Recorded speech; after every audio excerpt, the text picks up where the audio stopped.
بسم الله الرحمن الرحيم والعاديات ضبحا. அன்பார்ந்த இஸ்லாமிய சகோதரர்களே, மதுவினால் ஏற்படக்கூடிய சில விபரீதங்களை பற்றிய தகவல்களை உங்களுக்கு முன்னால் பகிர்ந்து கொள்ளலாம் என்று நினைக்கிறேன். மது என்பது மனித வாழ்க்கையில் மனிதனுடைய வாழ்க்கையை மழுங்கடிக்க செய்யக்கூடியது.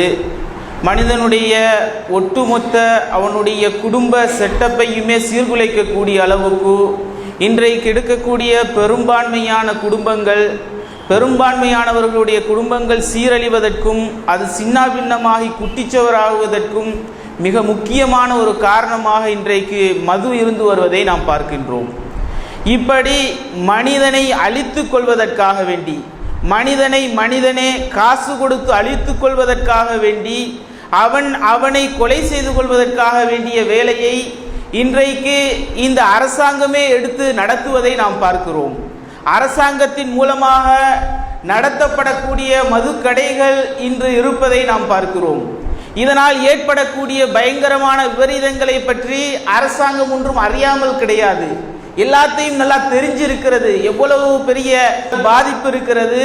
இதனால் குடும்ப அமைப்பிலே அவனுடைய குடும்பம் எந்த அளவுக்கு சீரழிந்து சின்னாபின்னமாக போகிறது, நாட்டினுடைய வளர்ச்சி எந்த அளவுக்கு பாதிக்கப்படுகிறது, இதையெல்லாம் அரசாங்கம் நன்றாக தெரிந்து வைத்திருந்தாலும் மது கடைகளை அரசாங்கமே திறந்து வேற யாரும் திறக்கக்கூடாது, சட்டவிரோதமாக நீங்க திறக்கக்கூடாது, நாங்க அதை சரியான முறையில் திறந்து மக்களுக்கு சேவை செய்கிறோம் என்று மக்களுடைய உயிரை பறிப்பதற்குரிய வழிவகைகளை செய்து இன்று பல உயிர்களை பறித்து கொண்டிருப்பதை நாம் பார்க்கிறோம்.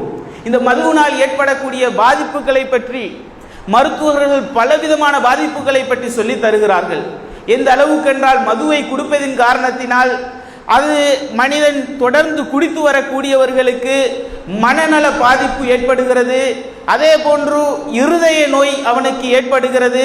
அவனுடைய புத்தியை அது மழுங்கடிக்க செய்து விடுகிறது. இன்னும் நரம்பு தளர்ச்சி, பலவிதமான நோய்களை பட்டியலிட்டு கொண்டே மருத்துவம் செல்கிறது. இப்படி மது அருந்தக்கூடியவர்களுக்கென்று தனித்தனி நோய்களை இந்த பலவிதமாக இந்த விதத்தில் இவன் பாதிக்கப்படுகிறான், இது போன்ற நோய்களுக்கெல்லாம் இவன் ஆளாகுகிறான் என்று சொல்லி காட்டுகிறது.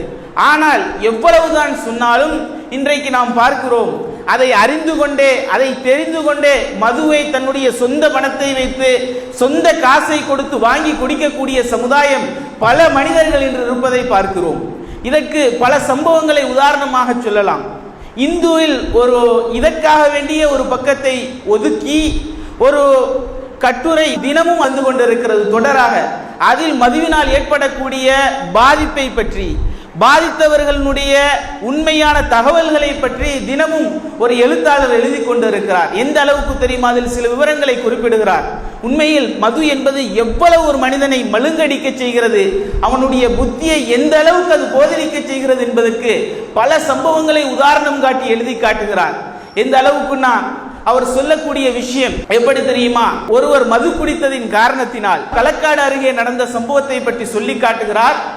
அந்த மனிதர் ஆரம்பத்திலே ரேஷன் கடையில் தற்காலிகமாக வேலைக்கு சேர்றார். ஆனால் தற்காலிக வேலை தானே, நிரந்தரம் கிடையாது.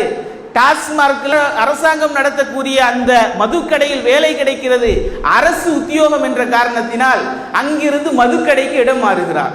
இப்படி இடம் மாறக்கூடிய நேரத்தில் அவன் மனைவி எவ்வளவு தடுத்து பார்க்குறாங்க, வேணாம் போகாதீங்க, இப்படி ஒரு தொழில் நமக்கு தேவையில்லை என்று எவ்வளவோ அவர் தடுக்கிறார். ஏன்னா அவருடைய தந்தை கூட மதுவின் காரணத்தினால்தான் உயிர் இழந்திருக்கிறார். இப்படி ஒரு நிலை தன்னுடைய கணவனுக்கு வந்துடக்கூடாது என்று அவள் பயப்படுகிறாள். ஆனா இல்ல, இதுக்கு அரசாங்க உத்தியோகம், பாருங்க எந்த அளவுக்கு அரசாங்கம் நடக்குது. அரசாங்க உத்தியோகம் என்பதின் காரணத்தினால் அவர் செல்கிறார். சென்றதற்கு பிறகு என்ன நடக்குது தெரியுமா? 7 வருஷம் கரெக்டா தான் வேலை பார்க்கிறாரு. 7 வருஷத்துக்கு பிறகு இவருக்கு மது பழக்கம் வருகிறது. இவரும் மதுவை பருக ஆரம்பிக்கிறார். இதற்கு முன்னால் வரைக்கும் மது பருகக்கூடியவர்களுக்கு இதை பருகாதீங்க, இதுல பயங்கரமான பல பக்க விளைவுகள் இருக்கிறது என்று இவர் போதனை செய்தவர். மதுவில் அவர் பழகி புரண்டு அதிலே இருந்த காரணத்தினால் அவருக்கு ஏற்பட்ட சிறிய மன கஷ்டத்தை தீர்த்து கொள்வதற்கு இதுதான் ஒரே வழி என்று நினைத்து கொண்டு மதுவை குடிக்க ஆரம்பிக்கிறார். குடிக்க ஆரம்பிச்சு தினமும் குடிக்கிறார். குடித்து குடித்து அப்படியே எல்லா இடத்திலையும் விழுந்து விழுந்து கிடக்கிறார். கடைசியில இறந்து போயிடுறாரு. பெரிய வயசெல்லாம் கிடையாது, 36 35 வயசுல இறந்து போயிடுறாரு. அவருடைய மனைவிக்கு 3 பெண் பிள்ளைகள்.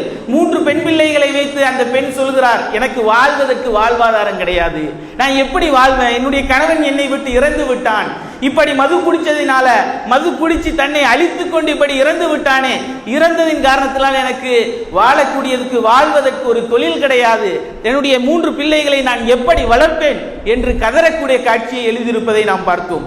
அதே போல இன்னும் சில செய்திகள், கடந்த வார பத்திரிகைகளிலே வந்த செய்திகள் என்னவென்றால், திருச்சியில முசிறி என்ற ஊரில் வைத்து நடந்த ஒரு சம்பவத்தை எழுதியிருந்தார்கள். ஒருத்தர் மது குடிக்க போயிருக்காரு, அவரோடு சேர்ந்து 2 நண்பர்கள், 3 பேருமே மது குடித்து விட்டு இறந்து விடுகிறார்கள். என்ன காரணம், எதற்காக 3 பேரும் இறக்கிறார்கள் என்று ஆய்வு பண்ணி பார்த்தால், ஒருத்தர் அதில் இறந்து விடக்கூடியவர் அவர் என்ன செய்கிறார் என்றால், அவருக்கு குடும்பத்தில் ஏற்பட்ட பிரச்சனையின் காரணத்தினால், கஷ்டத்தின் காரணத்தினால் இவர் குடிக்கிறாரு. இவர் குடிச்சு தன்னுடைய ஃப்ரெண்ட்ஸ் மாரையும் கூட்டிட்டு போய் குடிக்க வைக்கிறாரு. ஆனா அந்த விஷம் கலந்ததை ஃப்ரெண்ட்ஸ் மாருக்கு கொடுக்கல, இவர் அந்த விஷம் கலந்ததை குடிச்சிட்டு அதை அவருடைய அறையில வச்சிடுறாரு. வச்சுட்டு மற்ற பாட்டில் எல்லாம் வாங்கி குடிக்கிறாரு. ஆனா இந்த ஃப்ரெண்ட்ஸ் மாருக்கு இது தெரியாது. இவர்கள் என்ன செய்கிறார்கள், அந்த அவருடைய அறையில் இருந்ததையும், அவர் பிளாட் ஆனதுக்கு அப்புறம், அவர் செத்து தான் போறான்னு இவருக்கு தெரியல, அவர் பிளாட் ஆனதுக்கு அப்புறம் அதை எடுத்து இவங்க குடிக்கிறாங்க. குடித்ததினால் 3 உயிர்கள் பறிபோகிறது என்ற செய்தியை பார்க்கிறோம். அது மாத்திரம் கிடையாது, திருவாரூருக்கு பக்கத்தில் இருக்கக்கூடிய வலங்கைமானில் நடந்த ஒரு சம்பவத்தை பற்றி எழுதியிருந்தார்கள். அதுவும் இதே போல 3 பேர் இறந்து போறாங்க. போலீஸ் ஆய்வெல்லாம் செஞ்சு பார்க்குது, எதற்காக 3 பேர் இறந்து போறாங்க, 3 பேர் இறக்கிறதுக்குரிய காரணம் என்ன என்று தேடி தேடி பார்க்கிறாங்க. தேடி தேடி பார்க்கக்கூடிய நேரத்தில் எங்க மது வாங்கினாங்களோ அந்த மது கடைக்கு போறாங்க. அதுல ஏதாவது பிரச்சனை இருக்கான்னு தேடி பார்த்தா எதுவுமே கிடையாது. கடைசியில் பார்த்தால் என்ன தெரியுமா அதற்கு காரணம் என்ற ஒரு செய்தி வருகிறது. இந்த மது குடித்த ஒருவருடைய வீட்டில் வைத்து குடிக்கிறார்கள். 4 பேர் குடித்து அதில் 3 பேர் இறந்து விடுகிறார்கள். அதில் அந்த வீட்டுக்காரருடைய மகள் இவருக்கு மதுவை கொடுக்கிறார். என்ன காரணம் தெரியுமா, ஏன் ஒரு பிள்ளை தன்னுடைய தந்தைக்கு மதுவில விஷத்தை கலந்து ஊத்தி கொடுக்க வேண்டிய அவசியம் அவளுக்கு என்ன ஏற்பட்டது என்பதை பற்றி சொல்லக்கூடிய நேரத்தில், அந்த பிள்ளைக்கு 18 வயசு. அந்த பெண் பிள்ளை என்ன செய்கிறாள் என்றால், அவளுக்கு இந்த தந்தை என்ன செய்கின்றான் என்றால், மிகவும் ஒரு அருவருப்பான கேவலமான ஒரு விஷயம், மனிதர்களுக்கு மத்தியில் நடக்க முடியாத ஒரு விஷயம், கற்பனையில் கூட நாம் இப்படியெல்லாம் நடக்குமான்னு சிந்திக்க முடியாது, அந்த அளவுக்கு ஒரு கேவலமான விஷயம். மிருகத்தனம் வாய்ந்த இவன் அந்த பெண்ணுக்கு, தன்னுடைய பிள்ளைக்கு, அவன் பெற்றெடுத்த அந்த குழந்தைக்கு அவனுடைய குழந்தை என்று கூட அவன் பார்க்காமல் என்ன செய்கின்றான் என்றால், அவளிடத்திலே தகாத முறையில் நடக்க வேண்டும் என்று இவனுடைய காம இச்சைகளை தான் பெற்றெடுத்த தன்னுடைய பிள்ளை மீது பாய்ச்சுகிறான். இவரை எப்படியாவது தன்னுடைய மோகத்துக்கு இணங்க வைக்க வேண்டும் என்று அவன் எதிர்பார்க்கிறான். இப்படி எதிர்பார்த்ததின் காரணத்தினால் அந்த பெண் அவள் பார்க்கிறாள், எவ்வளவு நாள் தான் பொறுத்துக்குவா, என்ன செய்ய முடியும், தன்னுடைய தந்தையே. ஒரு பெண்ணுக்கு மிகப்பெரிய பாதுகாவலன் யார், மிகப்பெரிய பாதுகாவலன் எதை வேண்டுமானும் சொல்ல முடியுமான ஒரு சொந்தம், எந்த நேரத்திலும் அவனுக்கு உற்ற பாதுகாவலனாக இருக்கக்கூடிய அந்த சொந்தம் தந்தை. அந்த தந்தையை இவ்வளவு கேவலமான ஒரு வக்கர புத்தி உடையவன் என்று அவள் அறிஞ்சதும் என்ன செய்யறான்னா, உடனே அவனுக்கு மதுவுல விஷத்தை கலந்து குடிச்சிடறான். ஆனா 2 நண்பர்களையும் அவன் அழைத்து அங்கே மதுவை அருந்துகிறான். இது அவனுக்கு தெரியல. இப்படி செய்ததின் காரணத்தினால் அங்கே அவன் இறந்து விடுகின்றான். இதை பற்றி மனோதத்துவ டாக்டர்கள், மருத்துவர்கள் என்ன சொல்றாங்க தெரியுமா, மதுவை ஒருவன் குடித்து நிரந்தரமாக மது குடிக்கக்கூடிய பழக்கமுடையவனுக்கு இது போன்ற கேவலமான சிந்தனைகள் வரும். இது போன்ற கேவலமான தன்னுடைய பிள்ளை யார், தன்னுடைய தாய் யார், தன்னுடைய மனைவி யார், தன்னுடைய குடும்பத்தினுடைய சகோதரி யார், தன்னுடைய சொந்தங்கள் யார் என்ற எந்த ஒரு வரையறையும் அவனுக்கு தெரியாது. அவனுக்கு தேவை தன்னுடைய இச்சையை எப்படியாவது கட்டுப்படுத்த முடியாத அளவுக்கு அதை தான் நிறைவேற்றிக் கொள்ள வேண்டும் என்ற ஒரு காரணத்திற்காக வேண்டி அவனுக்கு தாய்க்கும் தாரத்துக்கும் என்று பிரிந்து பார்க்க முடியாது. இவ்வளவு கேவலமான ஒரு நிலைக்கு ஒரு மனிதன் மதுவை குடித்துக் கொண்டு வந்தான் என்றால், இந்த நிலை தொடர்ந்து வந்ததென்றால் மனநோயாளியாக மாறி மனம் அவனுடைய மூளைக்கு சொல்லக்கூடிய நரம்புகள் எல்லாம் பாதிக்கப்பட்டு இது போன்ற கேவலமான சிந்தனை அவனுக்கு வருகிறது என்று மனோதத்துவ டாக்டர்கள், மருத்துவர்கள் சொல்கிறார்கள். இது மாத்திரம் கிடையாது, இன்னொரு சம்பவம் எழுதுகிறார். எப்படி தெரியுமா, இதே போல நடந்த ஒரு சம்பவம். ஒரு மனிதன் அவனுடைய மனைவியை போட்டு கடுமையான முறையில் எப்பவும் அடிக்கிறான், குடிச்சிட்டு வாரான்.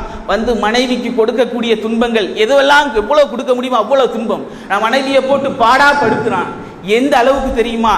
அவளை அறையில் வைத்து நிர்வாணப்படுத்தி அவளை பூட்டி வைத்து விட்டு வெளியில் சென்று விடுகிறான். சென்று மதுவை குடிச்சிட்டு வரான். வந்து அவளுக்கு அநியாயங்களை செய்து அக்கிரமங்களை செய்து அவளுக்கு என்ன விதமான அநியாயங்கள்லாம் கொடுக்க முடியுமோ அதெல்லாம் கொடுக்கிறாள். இதையெல்லாம் இவள் பொறுத்துக் கொள்கிறாள். கணவன் தான் செய்கிறான் என்று கடுமையான துன்பம் கஷ்டம் எல்லாத்தையுமே பொறுத்துட்டு இருக்கா. பொறுத்துட்டு இருக்கிற இவனை செய்ய வைக்கிறதுனா மதுவை குடிச்சதின் காரணத்தினால் அவனுடைய புத்தி அது அவனுடைய வாழ்க்கையில் வளமையாக வந்ததின் காரணத்தினால் இப்படி ஒரு கேவலமான ஒரு சிந்தனையின் பக்கம் அது அவனை அழைத்து செல்கிறது. இந்த சிந்தனை எங்கே அவனை கொண்டு போய் முடிக்கிறது தெரியுமா? அவனுடைய உயிரை எடுக்கக்கூடிய அளவுக்கு அவனுடைய மனைவி மாறுகிறாள். எப்படி தெரியுமா?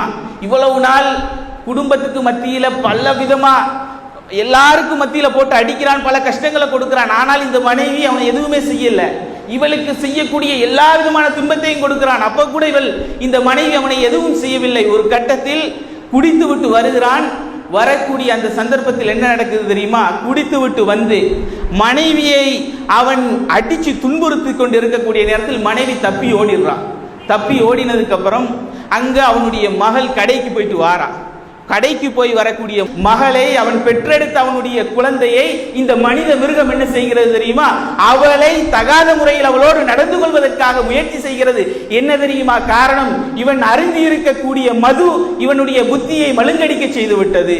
இவன் அதை தொடர்ந்து அருந்தியதின் காரணத்தினால் இது போன்ற ஒரு நோயின் பாதிப்பால் இவன் தன்னுடைய மகள் யார் என்று கூட தெரியாமல், தான் பெற்றெடுத்த குழந்தை என்று கூட தெரியாமல் இப்படி கேவலமான அசிங்கமான ஒரு வேலைக்கு அவன்